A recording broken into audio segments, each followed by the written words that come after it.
All right, y'all. In the last lesson, we looked at Jada's motorcycle trip. So let's take a look at that same graph. Let's look at her motorcycle trip again. Remember that her velocity was given by the graph v of t is equal to t squared kilometers per hour. So, what are the pros and cons of rectangles being used to approximate area? Well, what makes our LRAM and RRAM approximations off? A pro is that they're simple. It's easy to construct and find the area of rectangles, but the con is that it leads to some major over or underestimate.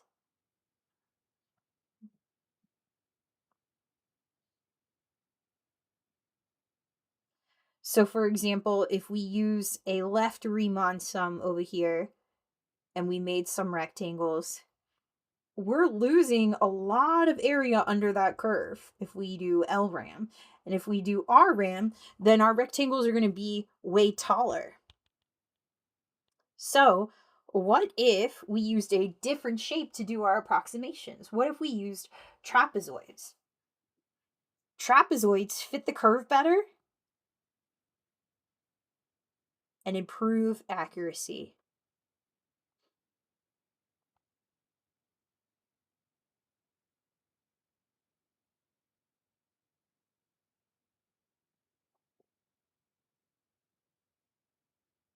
So let's use 10 trapezoids of equal subintervals to approximate Jada's distance. We're going to sketch these trapezoids on the graph above. So if we make a trapezoid, we're going to have a line between the two endpoints.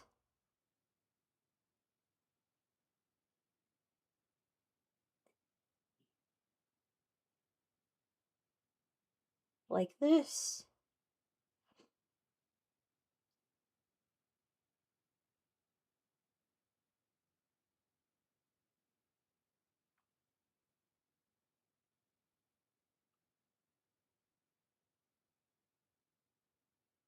All right, we've got 10 trapezoids. So we sketch them. Let's take a look at what the area of those would be. So the first trapezoid, we're going to find the average of the two sides. And since the width of this trapezoid is 1, it's understood that we're multiplying by a width of 1. So let's do the next one. We'll take the average of the two sides. So even though it's not easy to tell on the graph, we've got our equation here. We know that the output is the input squared. So our output at 1 is 1. Our output at 2 is 4. So take the average of those bases times the height. Then 4 plus 9 over 2.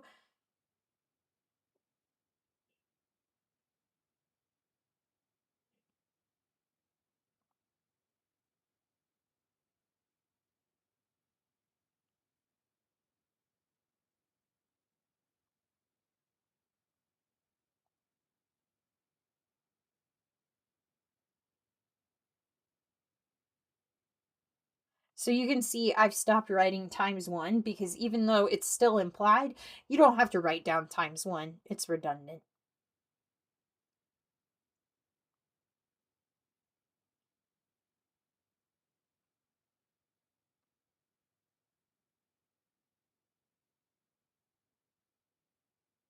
All right, so these represent the area of all the trapezoids we made up here.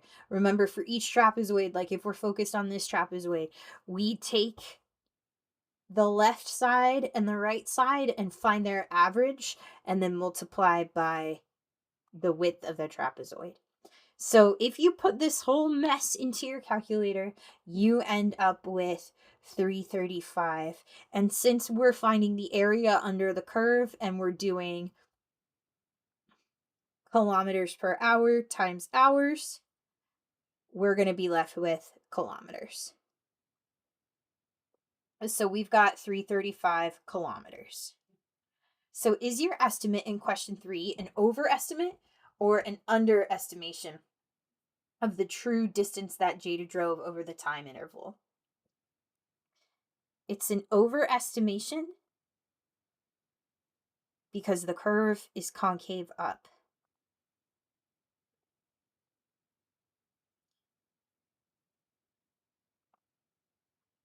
So if we have a curve that's concave up and we make a trapezoid using the endpoints, you can see that that area is much bigger than the actual area under the curve. So how does our answer compared to LRAM and RRAM results from yesterday? Well, what's interesting is to find the area of the trapezoid, you find the average of the left height and the right height. So our overall sum is going to be the average.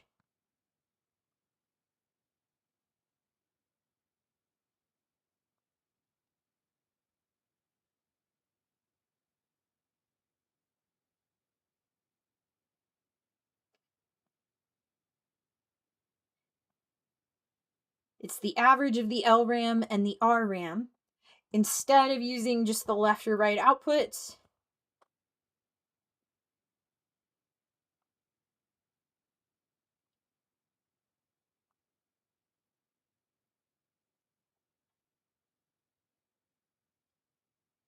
we average the two values.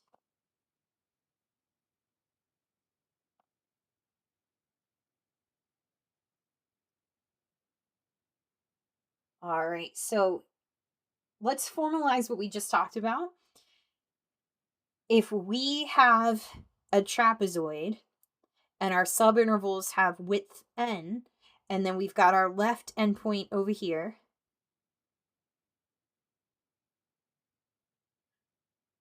and our right endpoint over here,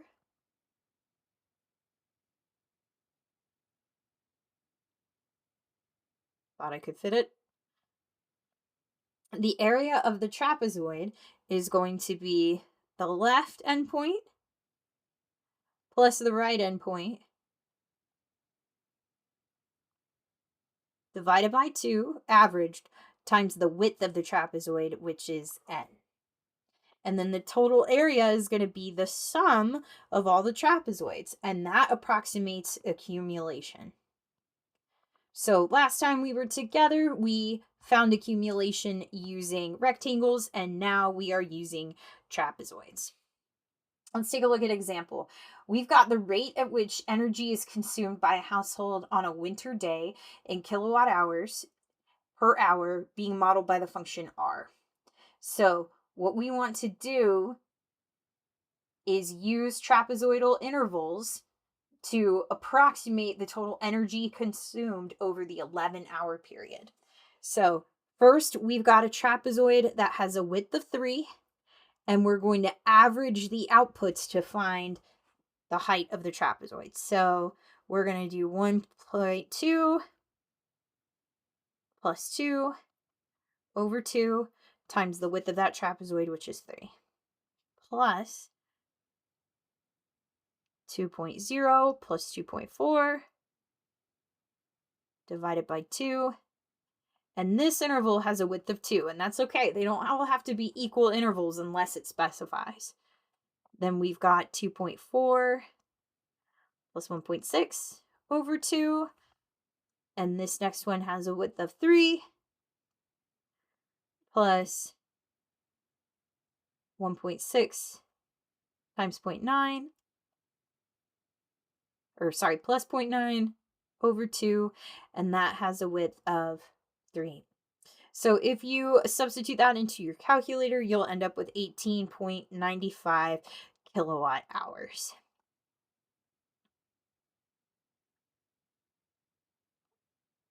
All right, so how confident are you? We've been spending time approximating area under a curve, now with rectangles and other geometric shapes like trapezoids. While calculating the area of these shapes is simple, the problem is we tend to overestimate or underestimate the true area. So how can we get closer to the true area?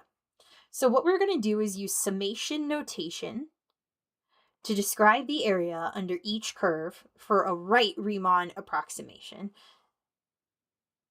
for the function cosine of x between 0 and 2. And we're going to do this for these 4 graphs. These are all graphs of the cosine of x, but you'll notice there's a different number of rectangles underneath the curve. If it's been a little while since you've written in summation notation, that's totally okay. We're going to do it together. So, first of all, we want to think about how wide each of these rectangles is. If we know our interval goes from 0 to 2, we know that the width of our rectangle is going to be 2 divided by the number of rectangles. And in this case, that number is 12. So we're going to refer to this as change in x. So each of these rectangles, there's 12 of them in total. I may not have gotten this right. Pretend that's 12 little bits. That is the width of 2 from 0 to 2 divided into 12 chunks. Could you simplify that and get 1/6 or get a decimal? Sure, but we're just going to leave it in this case as 2/12 to represent a width of 2 divided into 12 chunks. So here's how we're going to write this in summation notation. We're going to use the variable k equals 1, and we're going to go up to 12. The reason we're going to do that is because we're going to start by finding the area of the first rectangle, and we're going to go all the way to finding the area of the 12th rectangle. This big symbol is called sigma. It's a Greek letter S. And what it means is that you're going to find the individual areas from the first rectangle to the second, third, fourth, fifth, sixth, 7, 8, 9, 10, 11, 12. And the sigma, the letter S, means sum. You're going to add them all up. So, summation notation, we're going to add up all our rectangles from the first one to the 12th one under the curve of the cosine. And we're going to put k right here to represent that we're going to substitute 1 in, 2 in, 3 in, 4 in, because that's going to give us the outputs, which are the heights of all of our rectangles.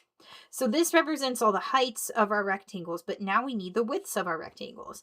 And the widths of our rectangles is going to be that change in x right here. Let's try another one. This time, the change in x, the width of our rectangles, is going to be a width of 2, because this goes from 0 to 2, split into 20 rectangles. So if we write this in summation notation, we're going to start with the first rectangle, we're going to go to the 20th rectangle, and we're going to add them all up. We're finding the heights by plugging in 1, 2, 3, all the way up to 20 into the cosine function. And then the width of our rectangles is going to be the change in x. In this case, it's 2/20. By the way, it's giving you the answers here. It's telling you when we add up all of these rectangles, the positive and the negative ones, what you get. So we're going to take a look at what happens to these Riemann sums as we increase the number of rectangles. So here, we've got a width from 0 to 2. This time it's split into 50 pieces. So our change in x is the width of 2 split into 50 pieces. So our sum is going to be starting at 1, the first rectangle, up to the 50th rectangle. We're finding the cosine starting at 1 and going up to 50 to find all those heights. And then the width is going to be the change in x. And then finally, here, the width of our rectangles is going to be 2 divided into 100 pieces. So when we find the sums, we're going to start with the first rectangle, go to the 100th rectangle. To find the heights, we're going to do the cosine of whatever the rectangle value is, and then the width is going to be the change in x. So notice that when there's fewer rectangles, we start with 0.78918. But think about what's happening to these numbers. Are they changing at the same rate? They're getting bigger, but are they getting bigger slowly or quickly? So as the number of rectangles increases, what happens to the width of each rectangle? As the number of rectangles increases, they each get skinnier and skinnier to fit into that spot under cosine of x. So what happens to the width? The width narrows. One way we can say that is the change in x approaches 0. So using that new information given, what's your best guess at the true area under the curve? There's no perfect answer to this except to take a look at what those areas are approaching. They're getting bigger, but they're starting to top out. So maybe your guess might be something close to point 0.9, but answers will vary.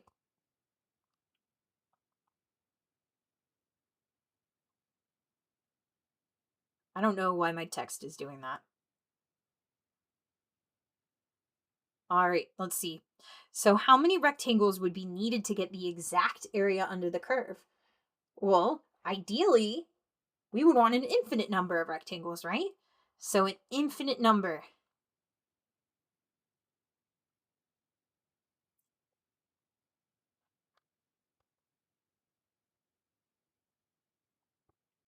All right, let's formalize the idea that we can have an infinite number of rectangles that are almost imperceptibly narrow, and that allows us to find the area under a curve.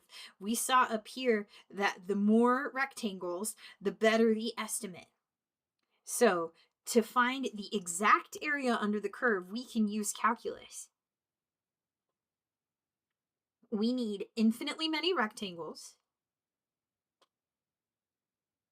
and they need to be, and I struggle with this word, infinitesimally small.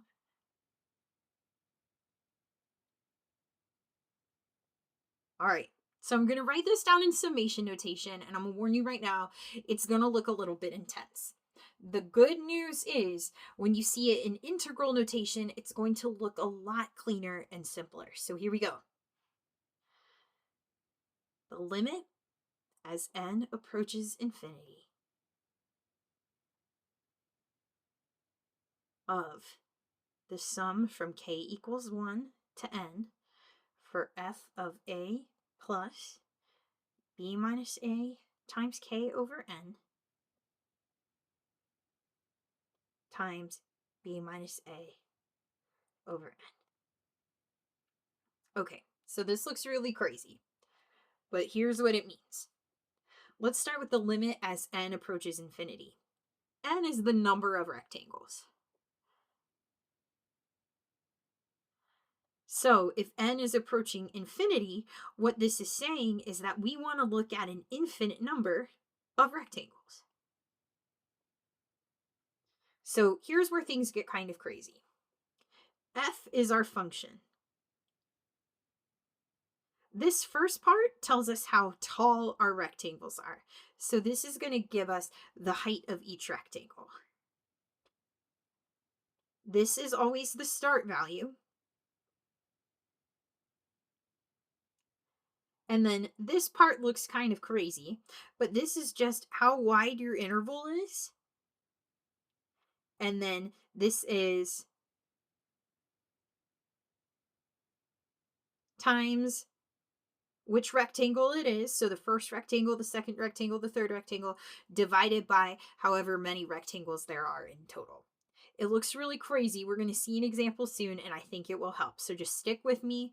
Here's what I really need you to know is that the function is what's on the outside, the start value is whatever that a value is, and then this right here is going to be the width of your interval. So the width of your interval, the width of each rectangle,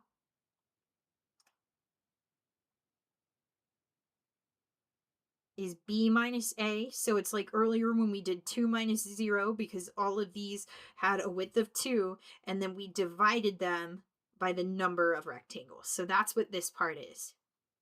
So this is the same thing we did earlier, even if it looks more intense. All that's changed is we're now doing an infinite number of rectangles. And you might be saying, this is a lot to look at. And you know what? Mathematicians agreed. So what they did is they came up with a new symbol that means the exact same thing. If we want to find the area under a curve, starting at a and ending at b, of the function f of x, so the area under a function with respect to x, this is called integral notation. And these mean the exact same thing. But isn't this so much nicer to look at? So your a is your starting x value. Your b is your ending x value. Your f of x is your function. And a lot of times we call it your integrand because it's inside of an integral. So like Inside of a radical, there's a radicand. Inside of an integral, there's an integrand. And then x is your variable of integration. And all that means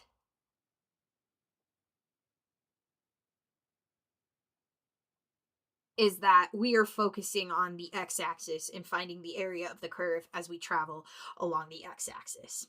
So a definite integral represents the net area under the curve, and we say net because it includes positive area and negative area between x equals a and x equals b. Okay. So before we start looking at all of this, it's no accident that the symbol for summation, this old sigma, eventually evolved into this integral symbol. The Greek letter sigma looks a lot like the Roman letter S, and they both mean sum. We're adding up rectangles under a curve. What's different now is instead of a finite number of rectangles, what we're doing is we're saying, okay, I want to find an area under a curve. So I'm going to add up as many rectangles I can, an infinite number, and they're super duper skinny, and that will help me find the perfect area under the curve. So let's start slow and give this a try. So let's write an integral expression that represents the exact area under the curve from -1 to 4. Here's what we'll do. This symbol means we're going to add up an infinite number of super skinny rectangles. We're going to start where x equals -1. We're going to go to where x equals 4. We're going to be adding up rectangles under the curve of 3e to the x, and we're going to be traveling along the x-axis. So that's your very first integral expression, and it means you're finding the area under the curve between -1 and 4. All right, example 3, the function s prime gives the rate in cones per hour at which ice cream cones are sold at the county fair. T is measured in hours after the fair begins, so what we want to do is interpret the meaning of the following expression in context. So remember, when you see that phrase in particular, that should remind you need numbers, units, and time. So here we are integrating, we're finding the area under s prime. So what I want to remind you of is that when you are finding the derivative of s prime, you're going a level down and you're finding s double prime. But when you integrate, you're going in the opposite direction. We're going up. So if s prime is cones per hour,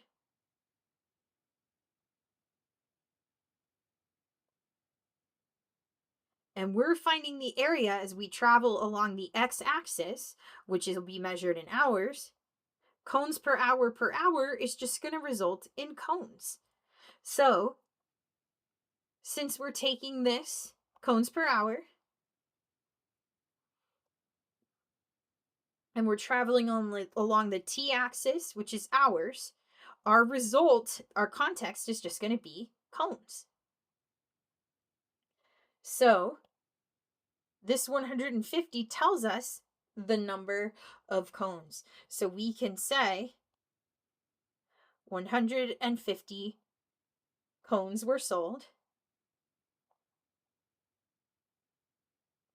at the fair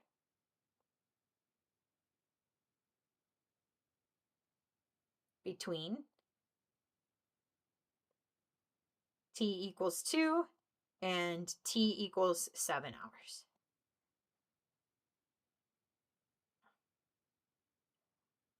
All right, so for this next one, it was mistyped at the beginning. I changed it. So if it says this in your packet, go ahead and scratch it out.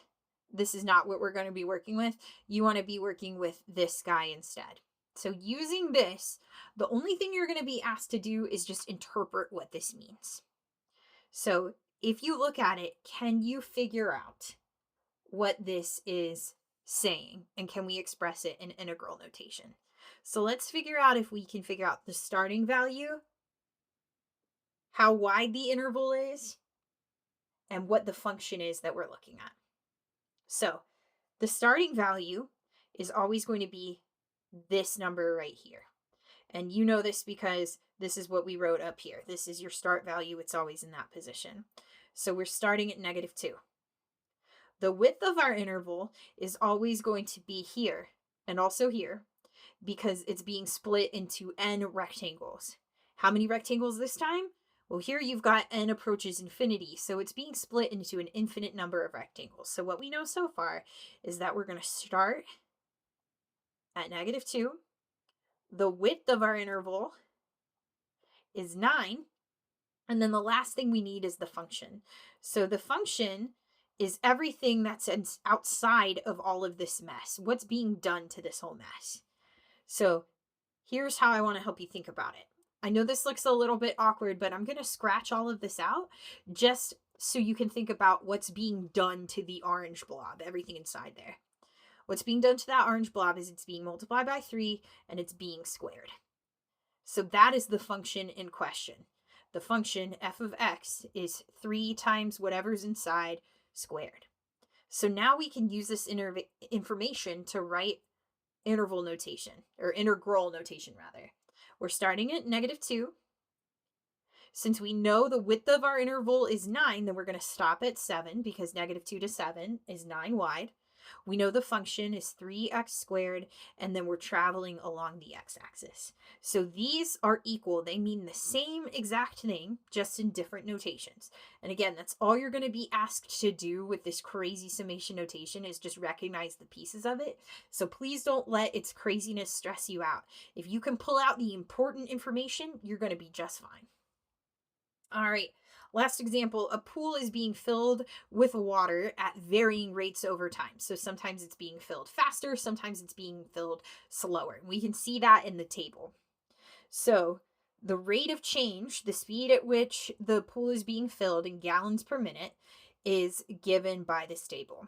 So approximate 0 to 14 p prime of 2 using a left Riemann sum with 5 intervals provided in the table. So we're going to go old school.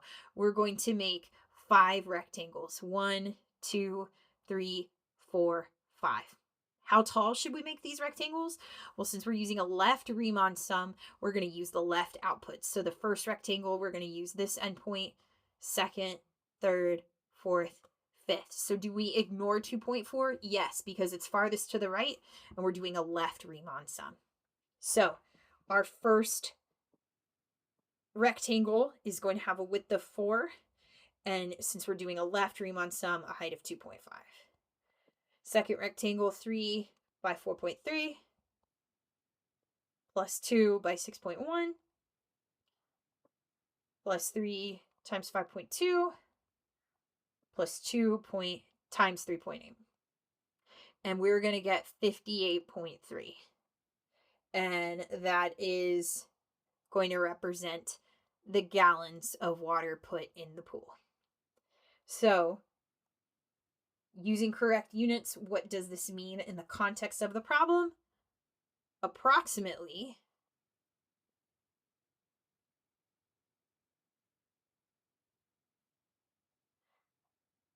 58.3 gallons were added to the pool.